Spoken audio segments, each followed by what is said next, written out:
Selamat mendengarkan podcast ini. Ibrani pasal 11. Kita baca ayat 1 sampai ayat yang ke-6. Segala sesuatu yang kita harapkan dan bukti dari segala sesuatu yang tidak kita lihat. Sebab oleh imanlah telah diberikan kesaksian kepada nenek moyang kita.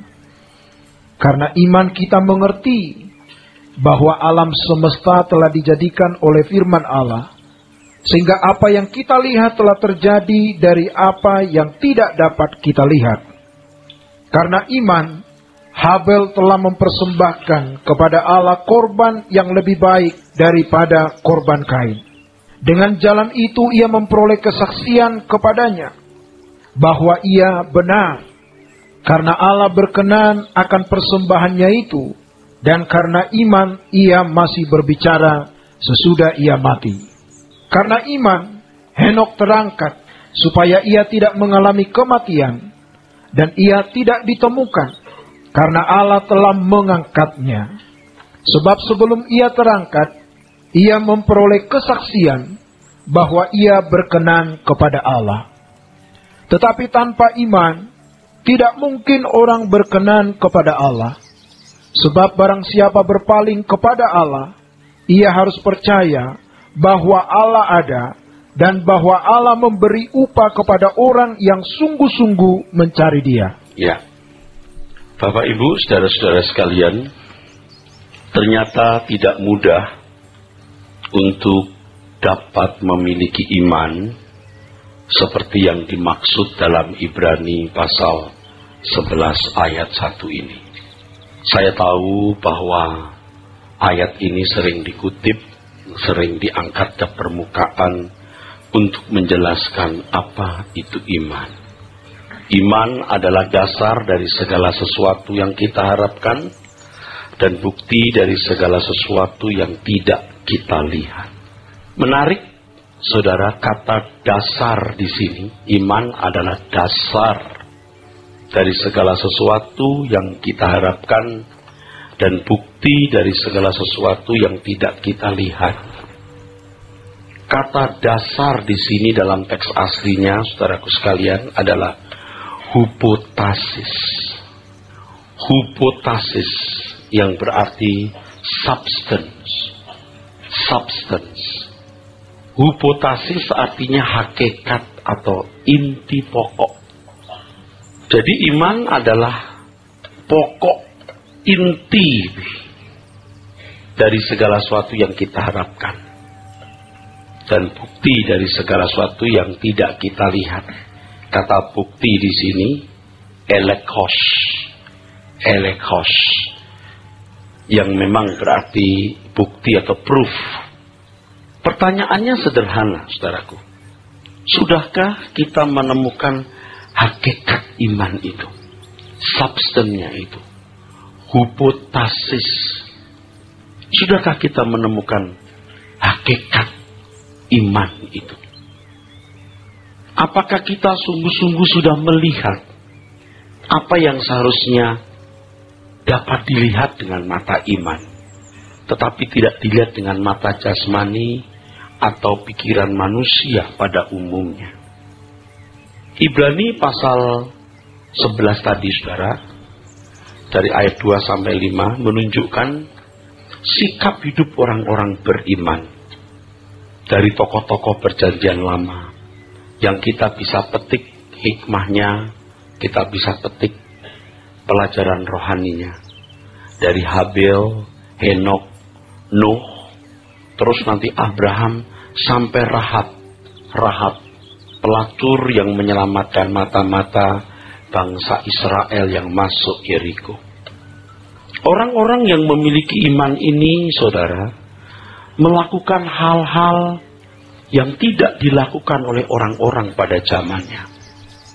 Perhatikan, orang-orang yang disebut ini, saudara, adalah orang-orang yang melakukan hal-hal yang tidak dilakukan oleh orang-orang pada zamannya. Orang-orang ini bisa dikatakan sebagai bukan seperti orang kebanyakan, ordinary people. bukan seperti ordinary people, bukan orang biasa. Sebab apa yang mereka lakukan itu hal yang tidak dilakukan orang lain. Jadi kalau hal ini nyata demikian, berarti memang orang beriman itu memiliki langkah-langkah hidup yang berbeda dengan orang kebanyakan. Berbeda dengan orang-orang kebanyakan. Mereka adalah orang-orang yang memiliki ketaatan yang luar biasa. Ketaatan yang luar biasa kepada Allah yang membuat mereka pasti menjadi seperti orang asing bagi manusia di zamannya, saudara. Pasti menjadi seperti orang asing pada zamannya. Seperti misalnya Habel dan Kain. Dua orang anak Adam ini. Habel berbeda dengan Kain. Habel tidak meniru sikap Kain. Henok. Zaman Henok ini zaman di mana manusia sedang mengalami kemerosotan moral, degradasi akhlak yang luar biasa. Di Kejadian pasal 5 itu. Yang kemudian pasal 6 ditulis bahwa kejahatan manusia bertambah-tambah di bumi dan hati Tuhan pilu.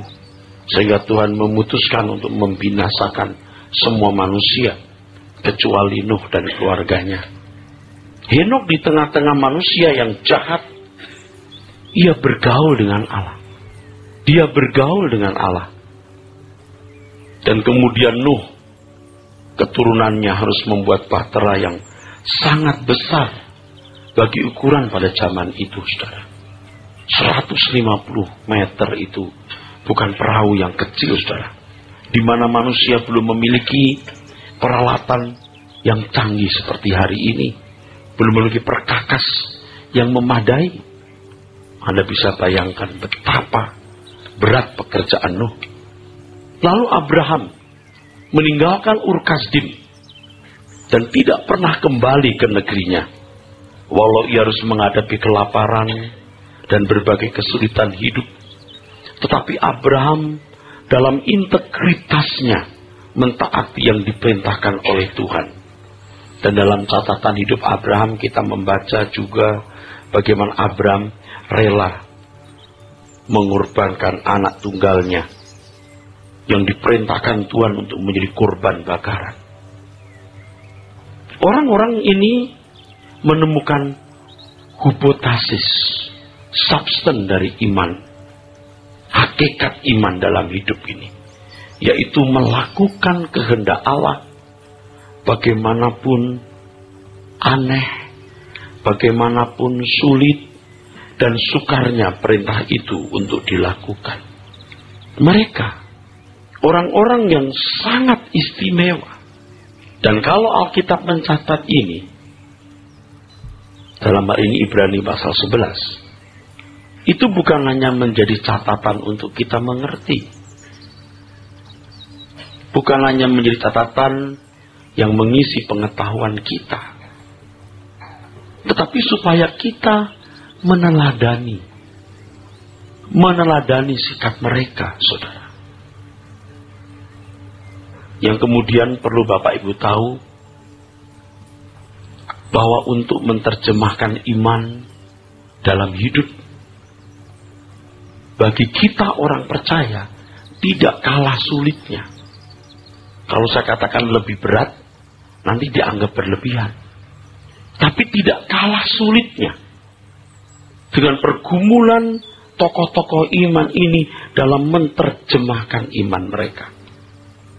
Nah, kalau kita membandingkan dengan pengikut Tuhan Yesus pada gereja mula-mula yang tercatat dalam Alkitab, khususnya di Kisah Para Rasul dan kesaksian rasul-rasul di dalam suratnya, ternyata memang ketaatan total kepada Tuhan itu harganya mahal, sangat mahal. Sebab ketaatan mereka kepada Tuhan Yesus atau kesediaan mereka ikut Tuhan Yesus, menjadi pengikut Tuhan Yesus, mengiring Tuhan Yesus, itu segenap nyawa mereka. hidup mereka, keluarga mereka, harta mereka, seluruh kenyamanan hidup dan masa depan mereka. Dan Anda bisa bayangkan betapa asing dan anehnya orang-orang percaya itu pada abad mula-mula tersebut. Betapa asingnya mereka di mata masyarakat yang menurut juru bicara resmi adalah pemberontak kepada kaisar, menghasut rakyat melawan kaisar, dan menurut bangsanya sendiri menghujat Allah. Itulah sebabnya hukuman mati bisa dijatuhkan. Lalu sekelompok orang-orang yang dianggap tidak memiliki kapabilitas mengajar orang, bukan imam, bukan ahli Taurat, berkhotbah, menyatakan dia bangkit. Dan mereka rela mengorbankan nyawa mereka demi iman mereka. Dari kisah ini saja jelas tidak mungkin kebangkitan Tuhan Yesus itu bukan fakta nyata. Masa murid-murid yang penakut-penakut itu berani mempertaruhkan nyawa demi satu kebohongan? Tidak mungkin. Tidak mungkin. Memang mereka membuktikan Tuhan bangkit. Mereka berani percaya. Tetapi berbagailah orang yang percaya walau tidak melihat. Jadi jangan Anda berkata, kita nggak lihat Pak kuburnya yang kosong. Kita nggak lihat waktu Tuhan naik ke surga. Kamu harus percaya. Berbagailah orang yang percaya walau tidak melihat. Artinya, keberanianmu percaya kepada Tuhan Yesus harus seperti keberanian murid-murid pada waktu itu. Bagaimanapun sulitnya, bagaimanapun sukarnya, harus berani mempercayai. Dan memang ternyata ketaatan kepada Tuhan melahirkan manusia-manusia yang luar biasa. Walaupun asing bagi manusia pada zamannya. Nah, terlebih lagi pada zaman kita hari ini, saudara. Dunia kita semakin rusak, semakin fasik, makin materialistis, individualistis, egois, jelas jauh dari kebenaran. Kalau kita berusaha mengenakan kehidupan Tuhan Yesus, akan nampak sangat berbeda. Orang bisa curiga macam-macam, akan asing di mata manusia lain, akan sangat asing dibanding dengan pola hidup manusia di sekitarnya, saudara. Nah, saudaraku, sekarang tinggal saudara berani tidak. Nah, masalahnya kan kemudian adalah apa yang harus saya lakukan, Pak? Kan itu. Oke, saya akan menjawabnya, saudara. Saya akan menjawabnya. Jadi jelas tidak mudah memiliki iman seperti iman yang dijelaskan dalam Ibrani 11 ayat 1 ini. Memiliki hipotesis, memiliki substan, memiliki hakikat iman itu, yaitu menuruti kehendak Tuhan. Dalam Ibrani pasal 11 nyata bahwa Tuhan berurusan secara pribadi dengan masing-masing individu. Nampak di sini betapa berharganya setiap individu di hadapan Tuhan. Dan seseorang akan menjadi sungguh-sungguh sangat berharga ketika menanggapi Tuhan dengan segenap hati. Menanggapi artinya menyediakan diri untuk mengenal Tuhan dan selalu mau berurusan dengan Tuhan setiap hari dalam seluruh kegiatan hidupnya. Tetapi kalau seseorang tidak menanggapi Tuhan dengan benar, ia tidak akan berharga. Ia akan menjadi sampah abadi dan terpisah dari hadirat Allah selama-lamanya. Faktanya banyak orang berkeadaan seperti ini. Faktanya hari ini banyak manusia lebih sibuk berurusan dengan kesenangan-kesenangan diri sendiri. Kesenangan-kesenangan dunia daripada belajar kebenaran firman Tuhan dan mencari kehendak Tuhan. Banyak orang tidak menanggapi Tuhan secara pantas. Mereka merasa sudah menanggapi Tuhan karena menjadi orang Kristen, ke gereja, atau bahkan Anda menjadi aktivis atau lebih istimewa lagi menjadi pendeta. Tahukah saudara, orang-orang seperti ini belum memiliki substance, inti atau hakikat iman itu.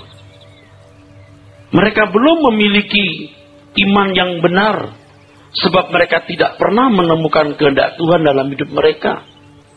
Orang yang tidak menemukan kehendak Tuhan dalam hidupnya belum memiliki iman yang benar.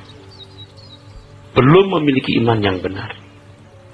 Tadi saya mengatakan bahwa Tuhan mau berurusan dengan masing-masing pribadi. Dan masing-masing pribadi harus mengerti kehendak Tuhan yang harus dilakukan sesuai dengan konteks keadaan orang itu dan rencana Tuhan dalam hidup orang tersebut. Orang yang belum menemukan kehendak Tuhan, orang yang belum memiliki inti iman. Selama ini saudara sudah saya ajar bahwa iman itu penurutan terhadap kehendak Allah. Sudah saya ajar itu. Anda bisa menjawab. Nah sekarang saya pertegas. Sudahkah Anda menemukan kehendak Tuhan? Kehendak Tuhan dalam hidup saudara pribadi.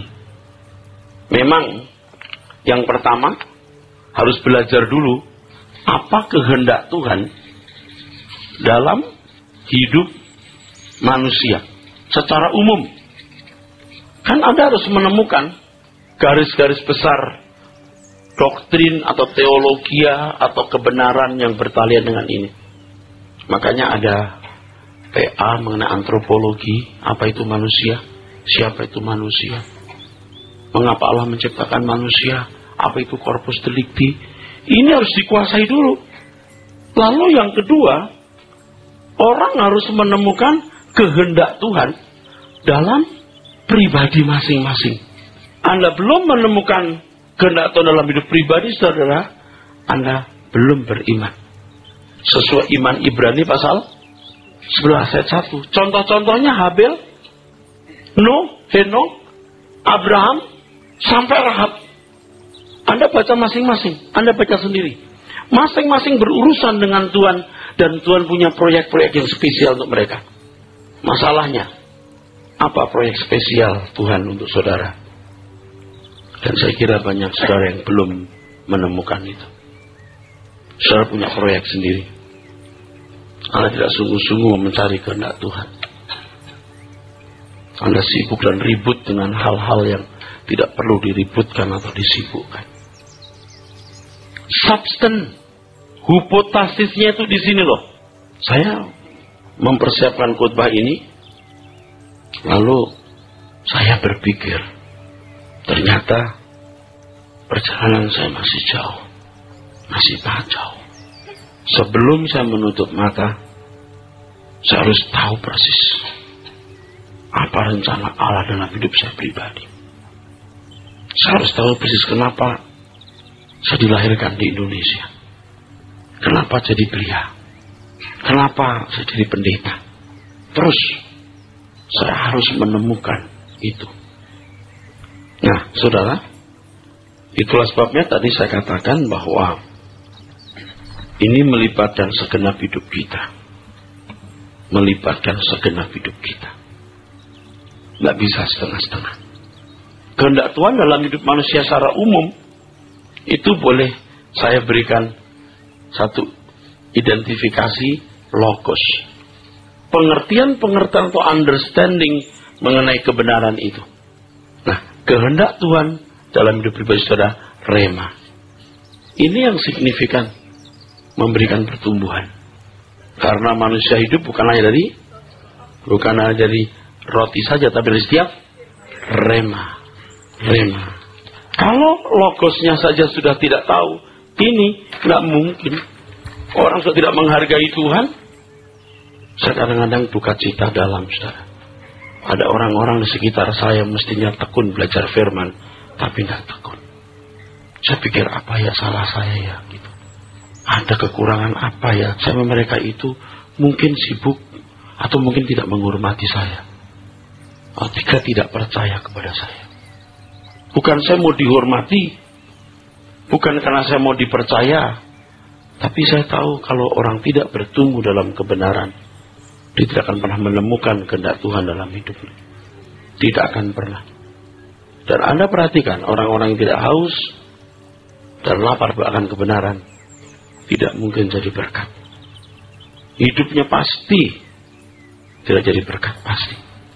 Kalau di kumpulan atau di persekutuan atau di komunitas yang jelas itu, mulutnya pasti banyak, cangkemnya pasti panjang, gosipnya, ngomongnya pasti banyak. Orang-orang seperti ini tidak memberkati, pasti tidak. Tidak apa-apa. Tapi satu hari kelak, saudara, kalau berhadapan dengan Tuhan, mengerikan, saudara. Kita juga takut, saudara, ngadapin begitu. Kita juga takut berhadapan dengan Tuhan. Jangan sampai kita mati, kita belum menemukan kehendak Tuhan dalam hidup kita. Saya ulangi, saudara. Masing-masing tokoh iman itu punya panggilan yang khusus dan istimewa.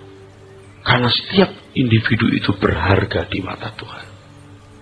Nah, persoalan-persoalan hidup yang kita lalui seringkali memojokkan kita ke satu keadaan yang bisa membuat saudara merasa minder dan mulai berkata dalam hati, aku tidak berguna, aku tidak berarti, aku tidak bisa berbuat apa-apa, aku tidak punya potensi. Saudara, temukan logos sebanyak-banyaknya. Temukan logos sebanyak-banyaknya. Anda akan menemukan kehendak Tuhan. Sekecil apapun, sesederhana bagaimanapun, kalau itu kehendak Tuhan yang harus dilakukan, itu menjadi sangat berharga, saudara. Sekecil apapun. Walaupun tidak dilihat oleh orang lain. Pasti. Seperti dalam satu tubuh, ada banyak anggota. Setiap anggota memiliki fungsi. Dan setiap kita pasti memiliki fungsi. Orang yang beriman pasti menemukan tempat di mana dia berguna bagi pekerjaan Tuhan. Setiap orang beriman, namanya juga beriman, yang hipotesis atau substansinya tadi, substansinya itu melakukan kehendak Tuhan, dia harus menemukan kehendak Tuhan. Sedetil-detilnya. Jadi sekarang ada penambahan, saudara. Orang yang beriman itu pasti memiliki tempat dalam pekerjaan Tuhan. Pasti. Dia tidak harus ada di gereja, tapi dimanapun dia berada, dia pasti punya tempat berkarya bagi Tuhan. Jangan sampai Anda nih, aktivis nih, sudah punya tempat di pelayanan, tapi justru mengganggu pekerjaan Tuhan. Karena mulutnya yang jahat, karena tindakannya yang tidak memberkati. Ironis, ini ironis sekali. Yang begitu harus dijauhi. Dinasehati, tidak ngerti, dijauhi. Ditegur, bisa, jadikan saudaramu. Tidak bisa, jauhi dia. Jangan ditemenin. Dia akan menjadi racun di tengah-tengah umat, nila yang merusak susu sebelanga. Oleh sebab itu dalam berurusan dengan Tuhan, setiap orang harus memiliki pergumulan khusus untuk membuktikan imannya. Yaitu mengerti kehendak Tuhan, mengerti rencana Tuhan di dalam hidupnya yang spesifik itu, serta melakukannya dengan tepat. Dengan tepat. Setiap orang akan memiliki pengalaman yang istimewa dan khusus dengan Tuhan, berkenaan dengan rencana dan kehendak Tuhan dalam hidup masing-masing pribadi. Pasti, saudara. Pasti. Sayang sekali, saudara. Banyak orang yang hanyut. Benar-benar hanyut dengan dunia ini. Hanyut. Kalau Anda tidak percaya kepada saya, tidak menghormati saya, tidak masalah. Pergilah ke gereja di mana engkau mempercayai seorang pendeta. dan menghormati pendeta itu, dan dengarkan khotbahnya, dan bertumbuhlah. Jangan ke gereja lain tidak belajar firman. Anda bayangkan, jadi manusia apa orang-orang ini? Ngerti nggak bahwa gembala sidang atau pelayan jemaat ini serius mau bener, serius mau ngajak bener. Dan kalau mau membandingkan, tidak bermaksud mau tinggi hati atau sombong, coba bandingkan dengan khotbah-khotbah pendeta lain. Cari yang lebih murni, yang benar-benar mengarahkan kita kepada keselamatan, yaitu dikembalikannya manusia ke rencana Allah semula. Membangun sebuah hubungan yang harmoni dengan kita. Tetapi hubungan yang harmoni tidak bisa terbangun tanpa dua hal ini. Tanpa dua hal ini. Ini inti, belum yang lain ya. Yang pertama, pengertian akan kebenaran. Karakter yang lurus. Ini karakter Tuhan. Kesucian. Nanti otomatis orang memiliki kerinduan akan Tuhan. Kalau pengertian terhadap kebenaran bertumbuh, karakter makin lurus, tentu kerinduan akan menyala terhadap Tuhan. Seseorang akan memiliki kapasitas. Ini pasti membuat kapasitas. Kapasitas di mana seseorang bisa dipercayai Tuhan. Tokoh-tokoh perjanjian lama yang berkarya hebat itu punya kapasitas. Anda jangan berkata, ya Pak, saya ini gak punya kapasitas. Tuhan, jangan dituduh jahat ya. Seolah-olah Tuhan itu pilih kasih gitu. Jangan menuduh Tuhan begitu. Kapasitasmu itu seberapa besarnya tergantung Anda punya respon menanggapi Tuhan, kebenaran. Tergantung saudara. Bagaimana Anda punya karakter dibuat lurus. Jujurlah dalam segala perkara. Jangan A jadi A1, nggak usah. A jadi B jelas salah. A tapi A1, nambah dikit, itu sudah najis. Ya, ramah tamah yang dibuat-buat itu juga ada salah. Ya, pengertian terhadap kebenaran terus ditumbuhkan. Yang pertama, karakter pasti makin lurus. Kerinduan akan Tuhan pasti bertambah. Kecintaan akan Tuhan pasti bertambah. Nah, kapasitas saudara akan bertambah. Saudara punya persoalan, semua kita punya persoalan. Saudara punya pergumulan, kita semua punya pergumulan, saudara. Tetapi baiklah saudara, jangan menjadikan problem, masalah, pergumulan itu berhala. Di dalam pergumulan hidup itu, seperti yang saya kemukakan berkali-kali, Tuhan berbicara kepada kita. Itu merupakan perpustakaan yang penuh dengan hikmat dan pelajaran rohani yang mahal. Kita bisa membacanya kalau kita memiliki logos, pengertian akan kebenaran. Makanya dengarkan CD khotbah saya terus. Dengarkan CD khotbah saya terus. Nanti Anda tanpa Anda sadari itu, Anda punya kedewasaan bertambah. Anda makin cerdas. Dalam hal ini Tuhan mengendaki agar setiap individu memiliki pengalaman yang khusus dengan dirinya, ya, berkenaan dengan rencana Tuhan membangun kerajaannya. Kalau saudara membaca tokoh-tokoh perjanjian lama di dalam Ibrani pasal 11 itu, saudara, mereka orang-orang yang dijadikan kawan sekerja Allah. Paling tidak hidup mereka bisa menjadi teladan bagi generasi berikutnya. Paling tidak. Nah, Tuhan mau menjadikan kita itu kawan sekerja Allah. Kita diberi Tuhan kepercayaan untuk menerima tongkat estafet. Tuhan Yesus menerima mandat tugas dari Bapa. Dan Tuhan Yesus menyerahkan estafet tugas itu kepada kita. Maka Tuhan menempatkan setiap umat pilihannya, orang percaya, dalam pergumulan khusus demi kerajaannya. Kadang-kadang saya berpikir begini, saudara. Kenapa ya? Nggak dipermudah saja gitu loh. Tuhan menyatakan kuasanya, kedahsyatannya yang spektakuler. Orang berbondong-bondong ke gereja. Ada api turun dari langit. Pendeta-pendeta setiap kali tumpang tangan pasti orang sembuh. Kalau ada orang yang melawan Tuhan langsung lumpuh. Begitu ada orang mulutnya menghina Yesus langsung mencong. Tapi kenapa harus sukar seperti hari ini? Kita mau dewasa, bertumbuh sukar, melayani pekerjaan Tuhan penuh pergumulan.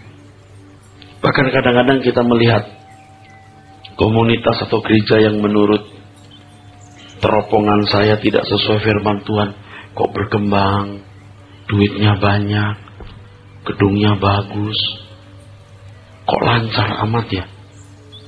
Kok saya nggak lancar ya? Tapi saya bersyukur, saya mengerti. Kalau semua serba lancar, saya tidak menemukan khotbah ini. Sebab hidup ini kan panjang, di kekekalan. Di dunia ini kita ini diproses. Diproses untuk menjadi dewasa. Dan saya menemukan satu hal, saudaraku, yang agak mengerikan kedengarannya. Mau dengar gak? Sedikit sekali orang yang selamat. Sangat sedikit. Sangat sedikit orang yang dikembalikan ke rancangan semula itu. Banyak orang gak berani membayar harganya. Coba kalau saya tanya, Anda yakin gak Anda menemukan rencana Allah dalam hidupmu? Banyak yang gak tahu.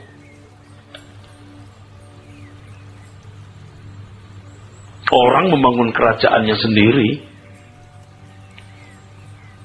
Rata-rata orang membangun kerajaannya sendiri, saudara.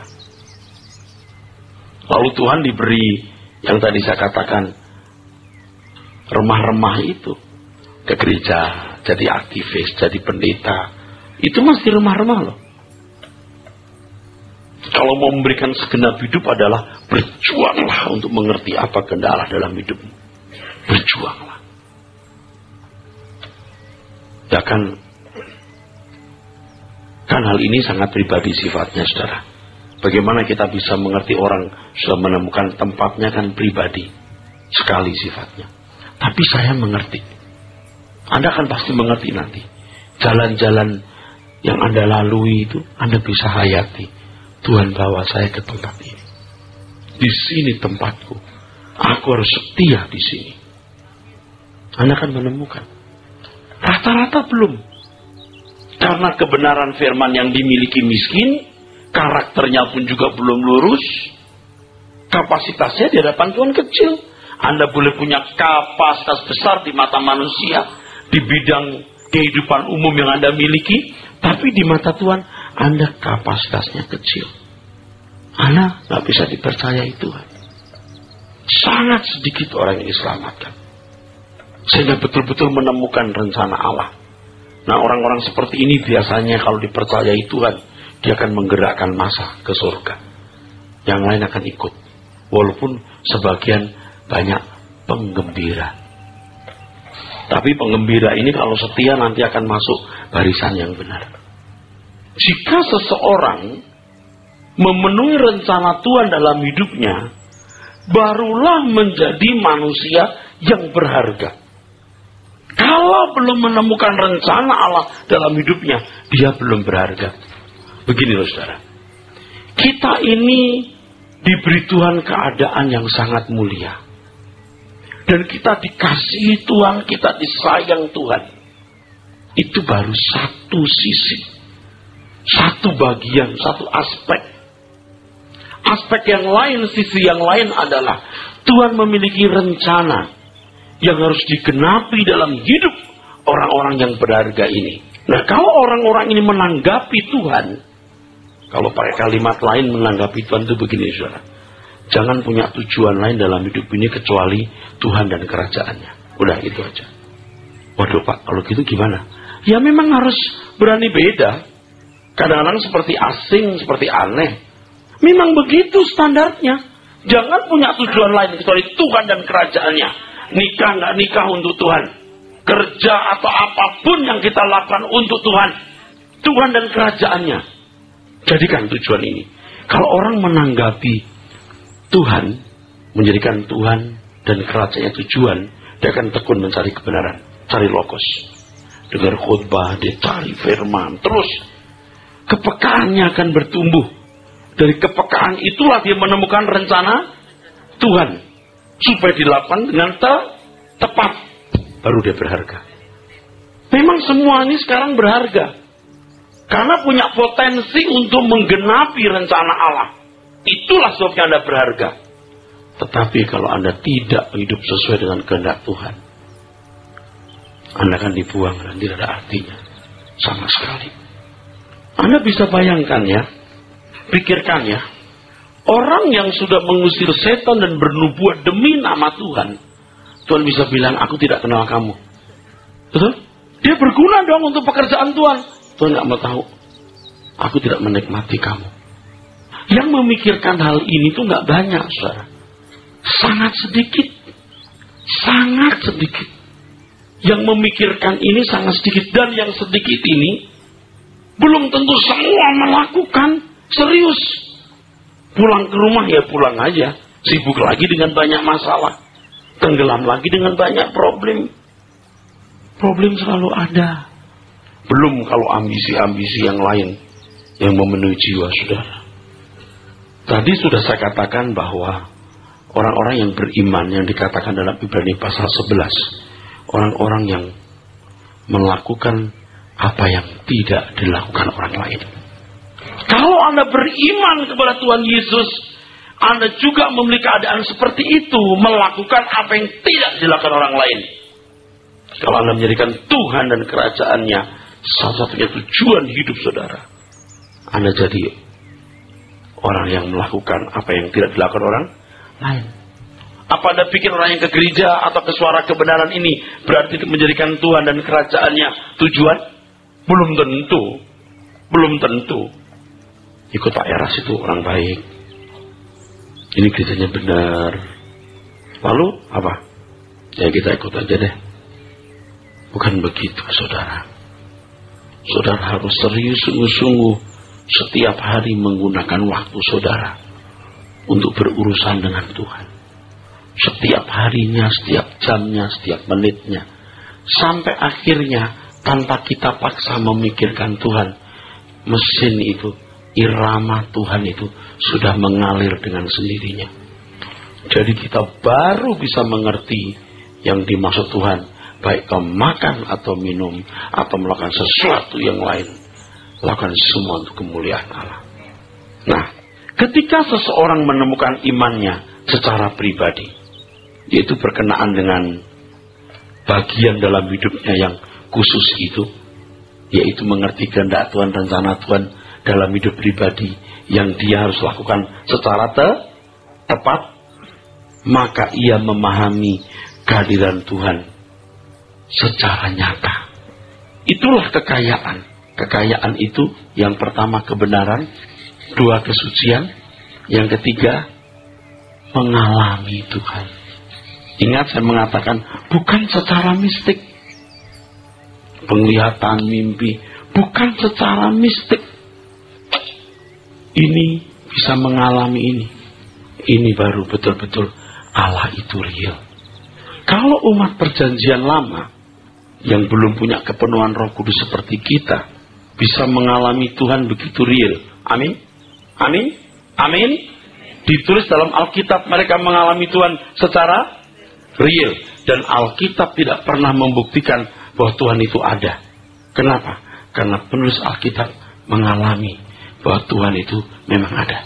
Jadi nggak pernah perlu dibuktikan karena memang ada. Mereka mengalami. Pertanyaannya, seberapa jauh kita menghayati hadirnya Tuhan dalam hidup kita? Seberapa dalam kita menghayati kehadiran Tuhan itu secara nyata dalam hidup kita? Ini tidak bisa kita terima dalam sekejap, saudara. Lewat proses, saya sudah katakan, tiga hal ini berkaitan. Mengenal kebenaran, bertumbuh kesucian, lalu mengalami Tuhan. Sebab kalau kita mengenal kebenaran Tuhan, kita peka terhadap kehendak Allah, menemukan rencana Tuhan, dan melakukannya. Kita mengalami. Makanya orang-orang seperti ini, yang bisa dipercayai Tuhan, mengerti rencananya untuk dilakukan. Orang-orang seperti ini, orang-orang yang rela kehilangan hidup, rela kehilangan nyawa, baru bisa dipercayai Tuhan untuk melakukan kehendaknya. Berat dong Pak. Berat dong Pak. Kalau saudara mengerti, saya kasih tahu, justru itulah kesukaan hidup. Bukan beban, tapi kesukaan hidup. Disitulah kesukaan hidup itu. Inilah substansi iman itu. Kalau kita membaca terus di dalam Ibrani pasal 11 ayat yang ke-36 terus, ada pula yang diejek dan didera, bahkan yang dibelenggu dan dipenjarakan. Mereka dilempari, digergaji, dibunuh dengan pedang. Mereka mengembara dengan berpakaian kulit domba dan kulit kambing, sambil menderita kekurangan, kesesakan, dan siksaan. Ini orang-orang yang beriman itu loh. Diringkas jenis penderitaannya. Terus, dunia ini tidak layak bagi mereka. Mereka mengembara di padang gurun dan di pegunungan, dalam gua-gua dan celah-celah gunung. Ini termasuk Abraham, termasuk Elia. Orang-orang yang taat menderita. Sebenarnya Kristen yang benar itu begitu loh. Nggak tahu sekarang jadi Kristen yang nyaman itu nggak tahu gimana. Nah saudara, kalau lihat saya dengan curiga, ini pendeta yang mencari penyakit nih. Jangan-jangan psikopat kali. Tapi memang begitu kekristenan. Ini perjanjian lama saja sudah begini. Seakan-akan dunia tidak layak bagi mereka. Terus. Dan mereka semua tidak memperoleh apa yang dijanjikan itu, sekalipun iman mereka telah memberikan kepada mereka suatu kesaksian yang baik. Coba saudara, apa nggak kasihan saudara? Mereka tidak memperoleh apa yang dijanjikan. Memang untuk kita, semua itu memberi contoh buat kita. Lalu ayat 40. Sebab Allah telah menyediakan sesuatu yang lebih baik bagi kita. Terus, tanpa kita mereka tidak dapat sampai kepada kesempurnaan. Tanpa kita mereka tidak lengkap. Kita yang menyempurnakan. Jadi tadi saya katakan, belum tentu pergumulan iman kita lebih ringan dari mereka, karena kita menyempurnakan. Abraham boleh hebat, mau sembelih anaknya Ishak, betul. Nah kalau orang Kristen abad mula-mula, mereka harus rela kurbankan anaknya dibunuh, dicincang, rumahnya dibakar. Sama dengan Abraham. Sama dengan Abraham. Gimana sih? Nggak kalah hebatnya. Nah kalau Ibrani 12, nah kembali itu. Mari kita memandang Tuhan yang membawa iman kita kepada kesempurnaan. Nah, iman melepaskan beban dan dosa, marilah kita melakukan dengan mata yang tertuju kepada Tuhan Yesus yang memimpin kita dalam iman dan yang membawa iman kita kepada kesempurnaan. Jadi mau dengar nggak? Kalau Anda tidak taat seperti Tuhan Yesus, belum punya iman. Iman standarnya itu Tuhan Yesus. Nanti dibaca Ibrani pasal 12 ayat 1, 2, 3, 4. Percaya deh saudara. Wah ini mah lebay. Enggak lebay. Ini yang benar saudaraku. Tuhan berkati.